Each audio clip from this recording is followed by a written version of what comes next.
हे आहे गोकुळचं श्रीखंड. अगदी जिभेवर रेंगाळणार. जिभेवरच नाही तर मनावरही रेंगाळणार. गोकुळ श्रीखंड, मनावर रेंगाळणार. कोल्हापूर महानगरपालिकेच्या एकूण कामकाजामध्ये अजूनही गतिमानता करावी या उद्देशानं आज या ठिकाणी आदरणीय क्षीरसागर साहेब आणि आदरणीय अमल माडिक साहेब यांच्या उपस्थितीमध्ये आज आढावा बैठक आपण घेतली.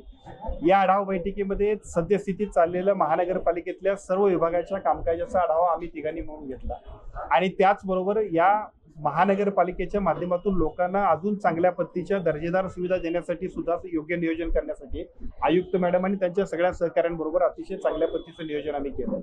या नियोजनामध्ये एका बाजूला पूर्वीच्या कामकाजामध्ये सुद्धा अजून प्रचंड सुधारणा करणं अपेक्षित आहे, त्याच्याबद्दलच्या सुद्धा सूचना दिल्या आणि त्या सूचना देत असताना उद्याच्या 13 तारखेला कलेक्टर ऑफिसमध्ये दोन्ही आमदार महोदयाने आम्ही आणि आयुक्त मॅडम आणि कलेक्टर आणि त्याचबरोबर या सगळ्या आढावा बैठकीमध्ये जे काही मुद्दे आलेत प्रत्येक विभागाशी संबंधित त्या सगळ्या विभागांना अधिक चांगल्या पद्धतीने न्याय देण्यासाठी आम्ही चांगल्या पद्धतीचं काम करण्याचा निर्णय घेतला.